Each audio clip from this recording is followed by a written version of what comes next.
Con la noble pretensión de crear y proteger santuarios de vida natural y salvaje en su máximo esplendor, se crean en los Estados Unidos de América, en el año 1872, los primeros parques nacionales del mundo: el Parque Nacional de Yellowstone y, poco tiempo después, el de Yosemite. Esta declaración inició un proceso de protección que sería tomado como modelo en todo el mundo.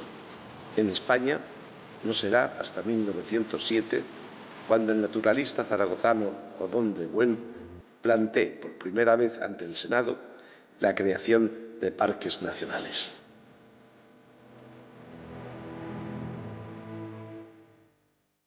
El 14 de junio de 1916, Pedro Pidal pronuncia ante el Senado un memorable discurso en defensa de los parques nacionales.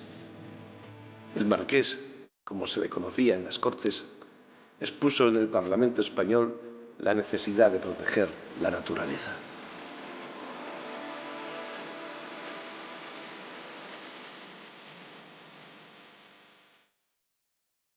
De este modo, en el año 1917, se firma la declaración del Parque Nacional de la Montaña de Covadonga, inaugurándose por el rey Alfonso XIII el 8 de septiembre de 1918. Ese mismo año se declara por Real Decreto al Valle de Ordesa Parque Nacional.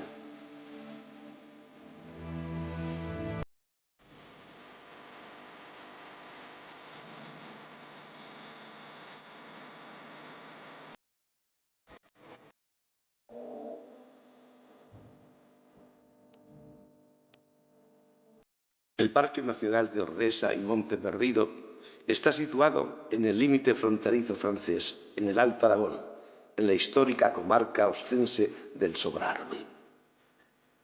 Lo que sí se puede afirmar es que este lugar bucólico, de geografía accidentada, donde se elevan hacia el cielo murallones arcaicos de bosques aislados, perdido entre las rugosidades del Pirineo, es el rincón natural de la península ibérica sobre el que más se ha escrito. Pero, ¿qué contiene este valle perdido para atraer y atrapar durante siglos la sensibilidad de tantos escritores, pintores, fotógrafos, naturalistas y poetas?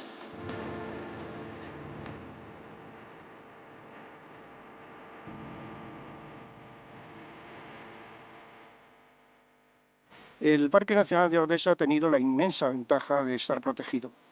Hay que tener en cuenta que cuando se hizo las protestas de Rader, de los franceses, de Briette, de los pirineístas, como era el príncipe de Mónaco, todos ellos eran porque se estaban talando las hayas. Había unas talas que les parecían abusivas y entonces el Edén, el paraíso, el jardín, corría peligro de desaparecer. Por lo tanto, había una razón de paisaje vegetal a la hora de proteger ese conjunto. La palabra ordesa quiere decir cebada, viene de ordio, del latín ordium, y por lo tanto de cebada. Es un lugar que ha tenido plantaciones. Y había lugares donde se plantaban patatas y está reconocido por los ingenieros que trabajaron originariamente en Ordesa. Por lo tanto, Ordesa se ha renaturalizado, ha cobrado más naturalidad. Hay incluso imágenes, fotografías o de dibujos del siglo XIX comparadas, por ejemplo, debajo del Tozal del Mayo, se puede observar con perfecta claridad que se han recubierto de vegetación. Eran lugares pelados y por lo tanto estaban explotados para la ganadería o incluso para la agricultura en las partes más bajas, y eso ha desaparecido, recubierto por un bosque nuevo que es continuidad del bosque antiguo que ya preexistía.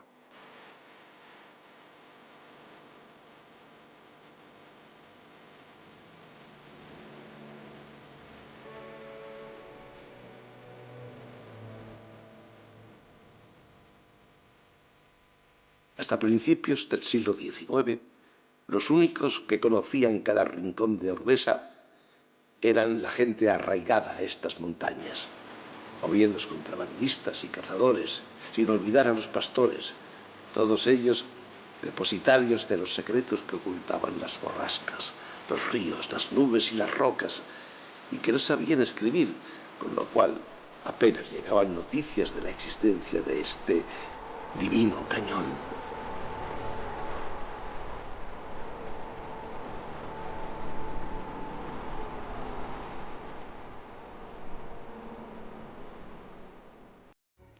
Durante el siglo XVIII, el romanticismo impone sus ideales en los personajes más relevantes de la época, llevándoles a realizar ascensiones a picos vírgenes más por la búsqueda de aventura que por afán científico.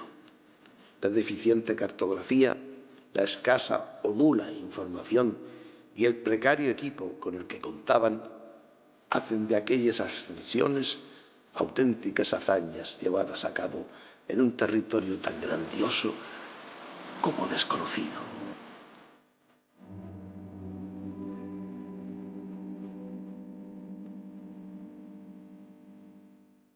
Hasta entonces solo existía un Pirineo, el de la vertiente francesa.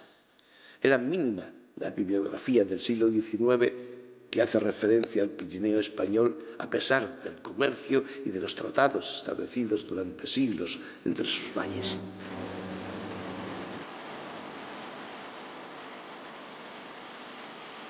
Si los aragoneses penetraron en el río Arazas desde Lara o desde Fauno buscando los recursos de sus valles, los franceses empezaron por divisarlo desde lo alto, al llegar al macizo del Marboré desde la brecha de Roland o desde la de Tucarroya y el Monte Perdido. En el Valle de Ordesa o el Valle del río Arazas, porque es el río que la recorre, que va a parar al río Ara, han confluido dos miradas. Una mirada que venía de abajo, del río Ara, propiamente dicho, y otra mirada que venía de arriba, que venía de Bujaruelo o de la brecha de Rolando o de Góriz, de los Altos de Góriz. El pirineísmo llega de Francia, fundamentalmente, y España se incorpora muy tardíamente a esa corriente. Y esa corriente excursionista viene efectivamente de la parte alta. Atraviesan desde Francia buscando el monte que para ellos está perdido, pero a nosotros no, pero es el monte que ellos llaman perdido, Le Mont Perdu, y atraviesan desde la brecha de Rolando o por el paso de Bujaruelo o cerca del Gavieto o bien desde la brecha de Tucarroya, camino de Pineta e incluso entre el Cilindro y el Monte Perdido hasta Góriz. Por lo tanto, lo que ven desde arriba es... franceses e ingleses sobre todo, que se empiezan a colar desde el lado norte de la frontera y vienen aquí al sector muchas veces a partir del puerto de Bujaruelo. Empezó a existir en Francia, sobre todo a partir de comienzos del siglo XIX, un interés por la cumbre máxima del Parque Nacional de Ordesa, que es el Monte Perdido. En 1802, Luis Ramón de Carbonnier, un alsaciano que vino aquí un poco por casualidad y que empezó a explorar los Pirineos, empezó a asediar esa montaña y consiguió subirla el día 10 de agosto. Desde la cima del Monte Perdido vio una grieta, una gran raja que era Ordesa y le fascinó. Y entonces, siguiendo la ruta de sus predecesores, cruzó el puerto de Bujaruelo exactamente 11 días más tarde y el día 21 de agosto de 1802, Luis Ramón de Carbonnier, acaso el primer viajero ilustrado que se conoce, ya estaba explorando lo que era toda la entrada del Valle de Ordesa, se penetró en el cañón y subió más o menos hasta las praderas de Góriz. Puede decirse que eso fue el inicio del conocimiento o del descubrimiento turístico de lo que es el Valle de Ordesa. Luis Ramón de Carbonnier, aristócrata francés, nacido en Estrasburgo, considerado el fundador del pirineísmo desde el año 1787, recorre las formaciones geológicas de Gavarnie y de la Maladeta. Tras abandonar París, escapando de la guillotina, se refugia en los Pirineos.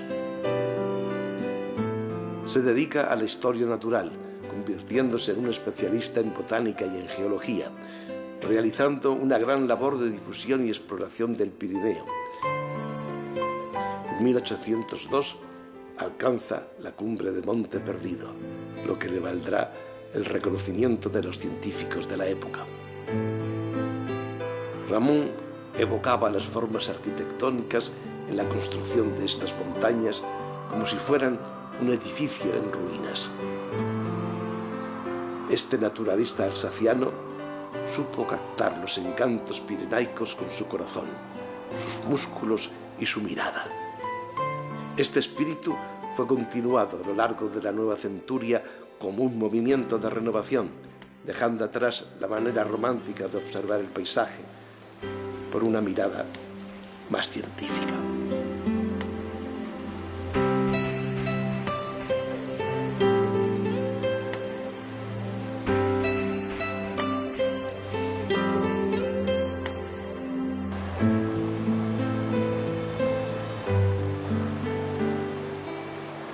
Il faut savoir que, à l'époque, accéder à Ordesa, c'était une découverte. C'était une exploration presque. Les gens, en tout cas les Français qui allaient à Ordesa, Ramon y a été, bien entendu, Roussel évidemment, je pense la plupart Schrader, la plupart des montagnards de cette époque un peu connus sont allés à Ordesa. Mais pour les pionniers, c'était un peu une découverte aventureuse. Et alors effectivement, ils ont été émerveillés. Il faut dire que des gens bien après les pionniers, qui venaient des Alpes, je pense par exemple à Frison-Roche, Gaston Rébuffat, qui pourtant avait vu des montagnes dans le monde entier, le canyon du Colorado, etc., ont aussi été des visiteurs exogènes, étrangers, qui ont été émerveillés par le canyon d'Ordesa, et pas que le canyon d'Ordesa aussi, il ne faut pas oublier Aniscle et Épinette.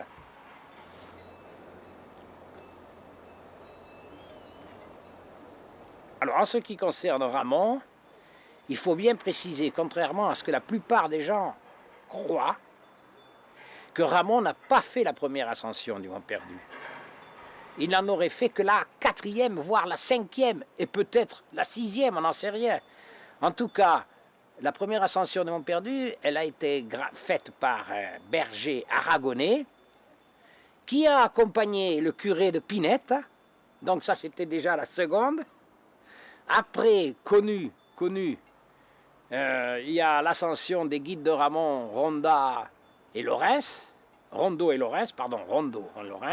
où les quelques premières ont été réalisées par des bergers parce que trop souvent, la bourgeoisie est un peu condescendante vis-à-vis des gens humbles, vis-à-vis des montagnards indigènes. Et ça fait bien de dire que c'est Ramon, un homme illustre, un intellectuel du siècle des Lumières, un physiocrate qui a fait l'ascension du Mont Perdu, alors qu'en réalité c'est tout simplement un berger humble qui était intelligent parce qu'animé de curiosité et qui a dû se dire un jour je vais monter là-haut pour voir.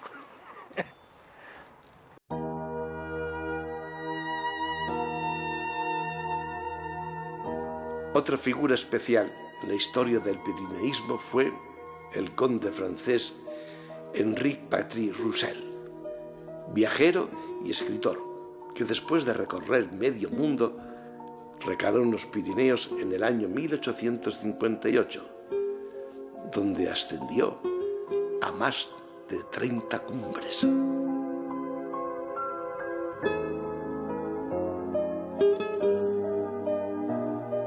Roussel popularizó las ascensiones invernales y por ende el uso del saco de dormir debido a los numerosos bivacs que se veía obligado a hacer ante la falta de refugios. Grandes recorridos por la alta montaña solitaria, regiones remotas de Aragón, el descubrimiento de los glaciares, la conquista de cimas vírgenes. Por último, no podemos olvidar de relatar su idilio con el pico Vignemale. Hasta 33 veces llegó a pisar su cima. Su excentricidad le llevó a hacer construir una serie de cuevas en la pared de la montaña. Siempre vestido con llamativas ropas a semejanza de las que vio en su periplo por China.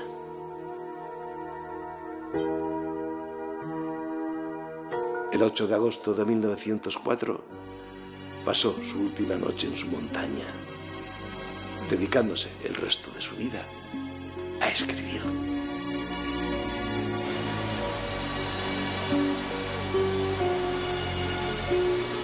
Hacia 1870 inicia su andadura por estos caminos Jean-Daniel Frans Rader, geógrafo y pionero de la cartografía de los Pirineos, pintor de talento, nacido en Burdeos en 1844.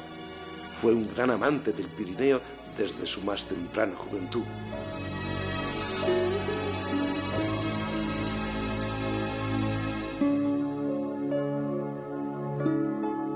Rader no tardó en ser considerado un maestro topógrafo. Innovador en cuanto al efecto natural de la figuración del relieve, fue un único actor con múltiples capacidades. A pesar de que hace un gran trabajo científico, su labor desprende un fuerte amor y sentimiento de admiración por estas montañas. Censó entre 1880 y 1894 los glaciares del Pirineo. Paisajista que nos ilustró con sus láminas y óleos la cartografía peculiar de este territorio. Extraordinario dibujante y autor de numerosos atlas geográficos de la zona.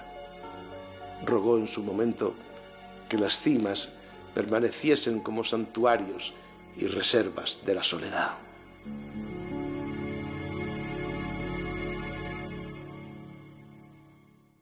El Valle de Ordesa era, a finales del siglo XIX, un lugar aislado en el Pirineo central. Desde las casas de Vergés y de Oliván ponían la única pincelada humana a un majestuoso paisaje. Los Vergés y los Viu se trasladaban desde Torla cuando se retiraba la nieve para aprovechar sus recursos en forma de pastos y maderas. Curiosamente, según nos relata el cronista Ricardo del Arco, los letreros en aquellas casas estaban exclusivamente escritos en francés, lo que nos da una idea de quiénes se alojaban por aquel entonces en aquellas hospederías. En estas antiguas granjas de labor se hospedaron entre 1891 y 1902 naturalistas y cazadores ingleses como Edward Buston o Victor Brooke, y pagadas por ellos, en 1881, el herrero de Torla, Bartolomé Lafuente, colocó las clavijas de Cotatuero. Unos en busca de esa especie casi extinta que era el bucardo, y otros atraídos por conocer los secretos de la naturaleza salvaje. En su origen, la casa Oliván no era más que una granja donde se encerraban el trigo, las patatas y el heno que se recolectaba en sus inmediaciones. Pero hacia 1846, su privilegiada ubicación atrajo la atención de los extranjeros que llegaban a Ordesa para cazar gabuzas y rebecos. Estas antiguas bordas rehabilitadas estuvieron acogiendo viajeros y turistas hasta mediados de 1950. Otra de las causas que dio pie a la creación del Parque Nacional comienza con las voces críticas de aquellos pirineístas escandalizados por la extinción del bucardo. En el año 1910, la especie ya había desaparecido de todos los santuarios franceses y españoles.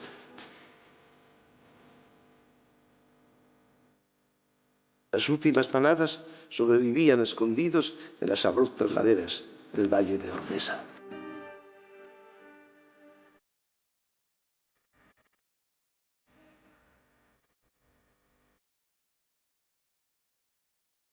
Entre esas voces críticas destacó la de Lucien Brie, que junto a importantes naturalistas como Rader o Henri Veraldi reclamaron en sus escritos la protección de Ordesa frente a la caza y la deforestación. Voces como la del navarro Pascual Madoz, que ya en el año 1850 emitía un llamamiento para que se cuidasen las masas forestales. Nombres extraídos de una larga lista que mediante su dedicación y trabajo fueron dando forma al patrimonio de la humanidad y reserva de la biosfera que es actualmente este Parque Nacional. Las paredes meridionales del Valle de Ordesa al igual que las del lado opuesto, se hallan cortadas por cornisas, aquí denominadas fajas. En el fondo de la vaguada no puede ser estimada la grandeza del paisaje, espectáculo semejante al de un museo de pintura colocado sobre el abismo y cuyo valor inmenso se aprecia de una ojeada. Las murallas de este valle son tan hermosas que, sin cesar, volvíamos la cabeza para mirarlas de nuevo. Siempre atraen los primeros amores. En torno a 1850 fueron llegando con sus pesadas cámaras fotográficas y sus placas de cristal los primeros fotógrafos que retrataron la belleza de este entorno. ¿Cómo no mencionar al británico Farhan Maxwell Leete, uno de los pioneros, que en el año 1857 llevó su laboratorio acompañado de 2 hombres hasta la brecha de Roland? Nombres como Maurice Courbon, Violani Simorra o el cantor por excelencia del Valle de Ordesa, Lucien Brie. Nacido en París, fue escritor, fotógrafo, explorador y pirineísta que durante 22 años, desde 1889, se dedicó a recorrer y fotografiar el Alto Aragón. Los artículos, manuscritos y documentos del francés Lucien Brie dedicados al Valle de Ordesa y el macizo montañoso de Monte Perdido desbordan admiración, poesía, y sus fotografías contribuyeron a mostrar la necesidad de la creación del Parque Nacional de Ordesa. Hombre que no fue bien acogido por sus colegas científicos de la época, puesto que desertó huyendo a Bélgica. Su mayor mérito consistió en la creación de un excepcional testimonio gráfico, más de 1.600 placas de cristal que recogen sus exploraciones por estos valles, pueblos, ríos y barrancos. La Real Sociedad Geográfica encarga a Brie una monografía sobre el Valle de Ordesa. 1909 y 1911 serán las 2 estancias más importantes en este territorio de don Luciano y su cámara. Sus campañas de exploración han contribuido a la difusión y conocimiento de esta región del Pirineo. Su obra fue mucho más minuciosa y más extensa que la de sus predecesores. Su sueño era haber convertido este divino cañón en un museo de la naturaleza. Se sigue recordando con afecto como el cantor del Valle de Ordesa.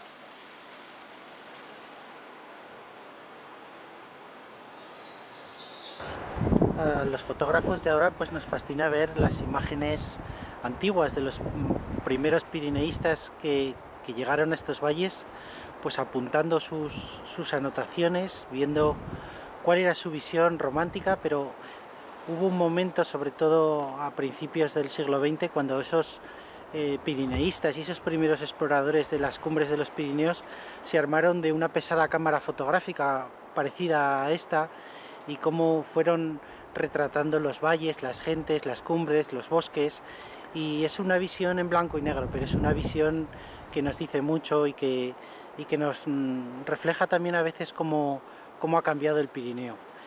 El protagonista de Ordesa es la belleza, ¿no? Es lo que trata de captar un fotógrafo. Muchas veces cuando te dicen ¿qué fotos más bonitas? ¿Qué haces? ¿No?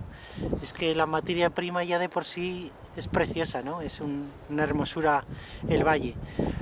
Bueno, ya los primeros pirineístas, esos que venían con las cámaras, ya se fijaron en Ordesa, y eso fue la puesta en valor del Valle de Ordesa, del Valle del Cañón del Río Arazas, y luego a partir de ahí pues se vio que era un lugar excepcional, un lugar retirado, un lugar que cumplía los cometidos, que podía tener también un cierto interés turístico a principios del siglo XX, y a partir de ahí pues se reconoció el carácter salvaje que tiene este lugar moldeado por los hielos, donde la geología ha hecho verdaderas piruetas, un lugar excepcional, ¿no? Entonces, bueno, pues después del Parque Nacional de Ordesa fue ampliado posteriormente en el año 1982 se hizo una reserva de la biosfera, porque al fin y al cabo estos son montañas salvajes, pero también humanizadas a través de la actividad sobre todo pastoril.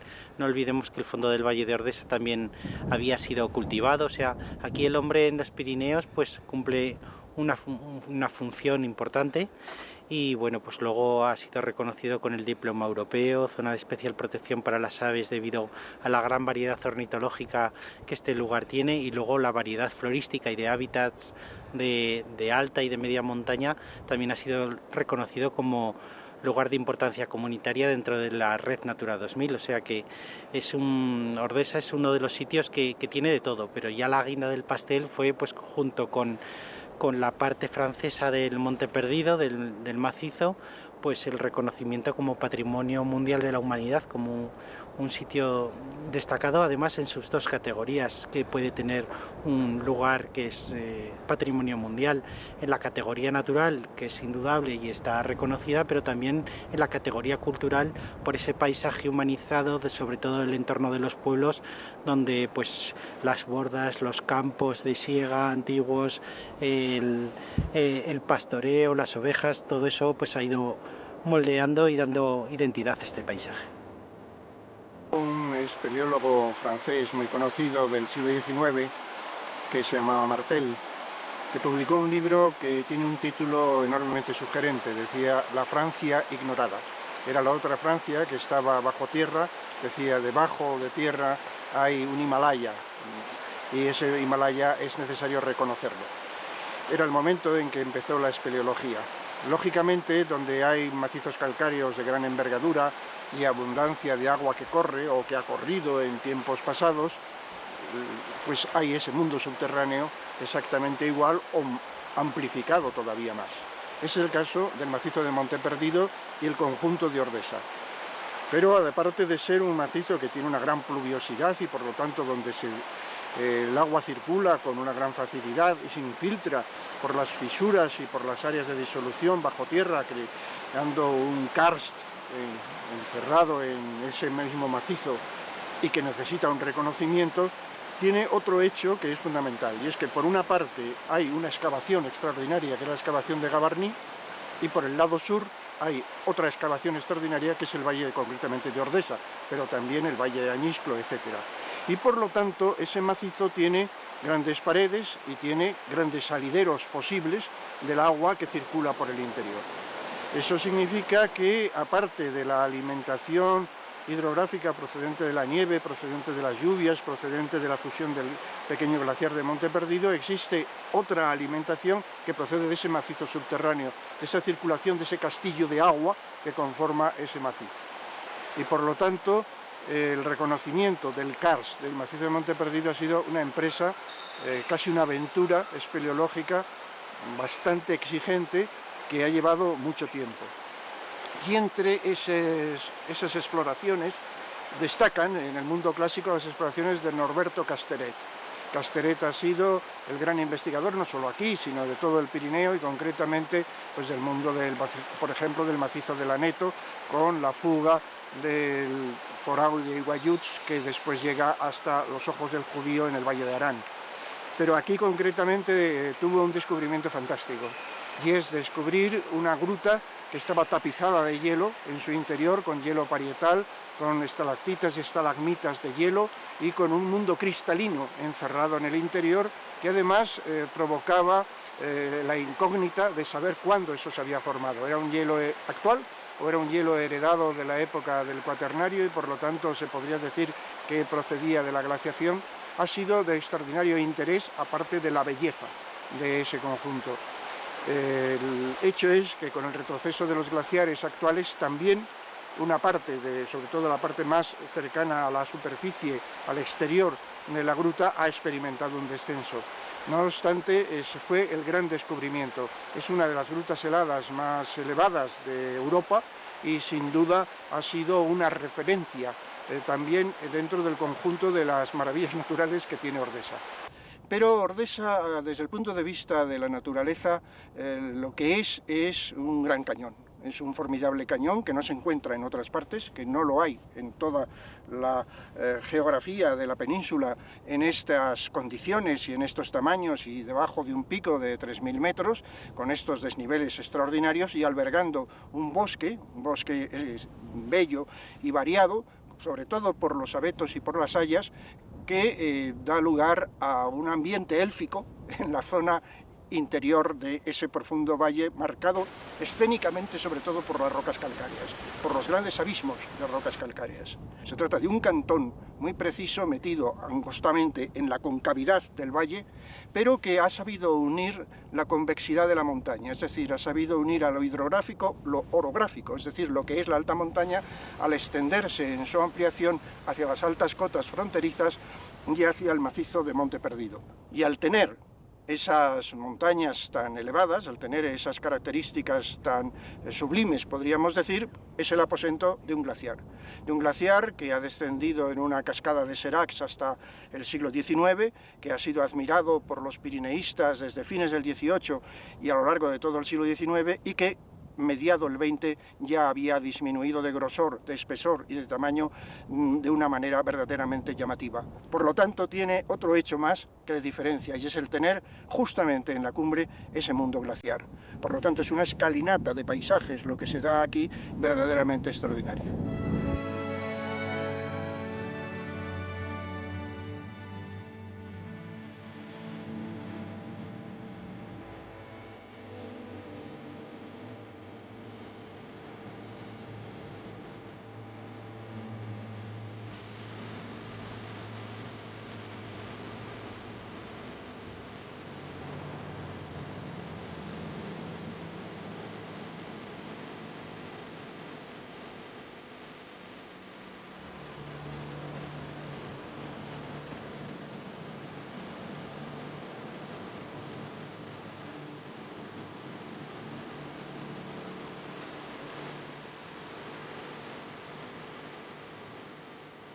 El Monte Perdido domina la geografía del parque, siendo el mayor macizo montañoso calcáreo de Europa, con las cimas de las tres Sorores, desde donde se derivan a modo de brazos los valles de Ordesa, Anisclo, Escoaín y Pineta, cincelados por las respectivas aguas de los ríos Arazas, Bellós, Llaga y Cinca.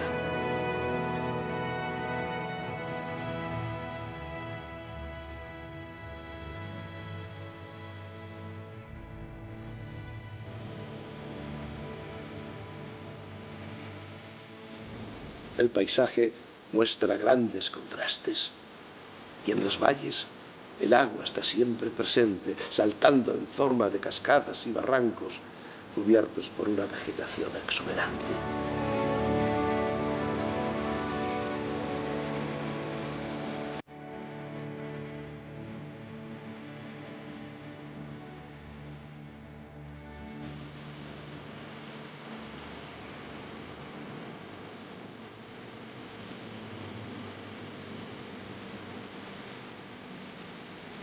Las montañas y el mar hablan a la misma parte del espíritu.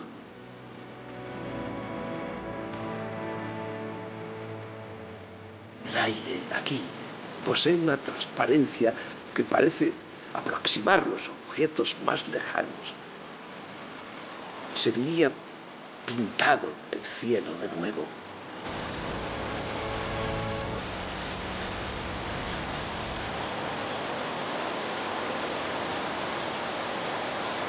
¿Es una montaña? ¿Pero qué montaña ha presentado nunca esas superficies rectilíneas, esas extrañas simetrías? ¿Es una muralla? Hay, efectivamente, unas torres que la apuntalan y la apoyan. Por aquí almenas, por allá las cornisas, los cimientos y las piedras que la mirada distingue y casi podría contar. Son montañas y murallas a la vez. Es el edificio más misterioso del más misterioso de los arquitectos. Es el coliseo de la naturaleza. Los salientes rocosos gigantes pétreos surgidos del mar, se asoman al vacío asombrados ante este espectáculo, un escenario creado por la naturaleza durante millones de años. El viajero invitado, al atravesar estos escenarios, apreciará la grandeza de los objetos y el silencio de la naturaleza. Contempla sobre su cabeza la inmensidad del espacio y bajo sus pies la profundidad del tiempo. Nunca he visto nada más imponente que estos amplios y majestuosos valles cubiertos de bosques tan viejos como el mundo.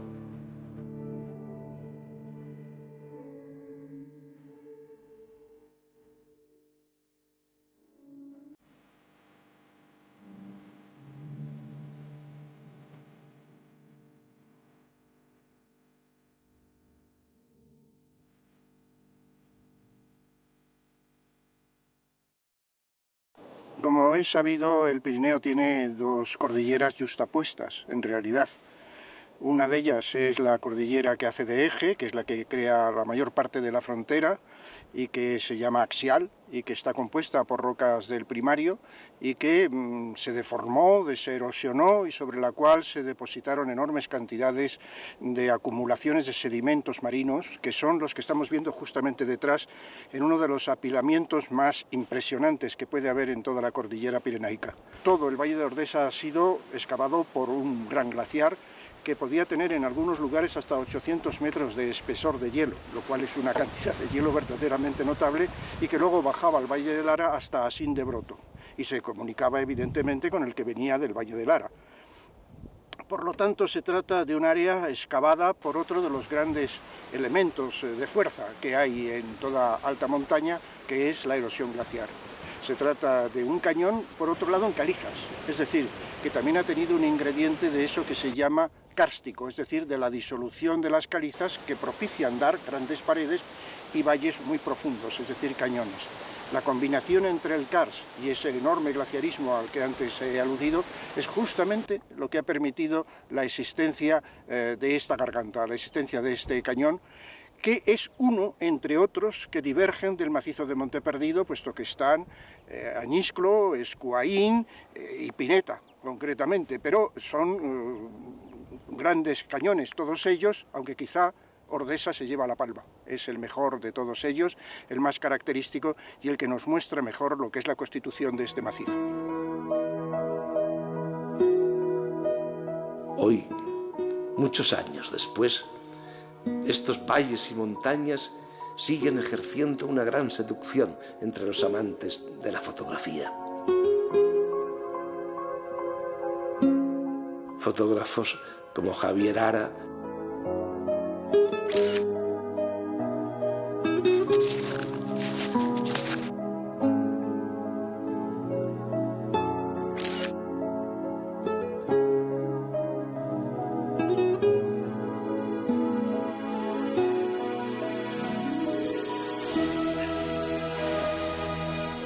Fernando Viarge,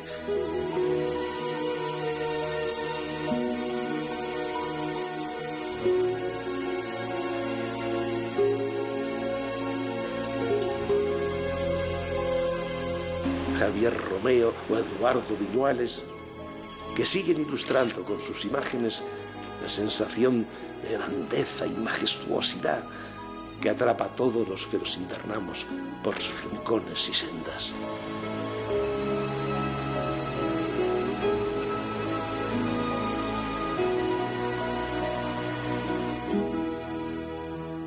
En suma, hay que seguir preservando aquella vieja idea europea que ha venido viendo la alta montaña como el lugar de la naturaleza, la expresión geográfica llena de reverencia.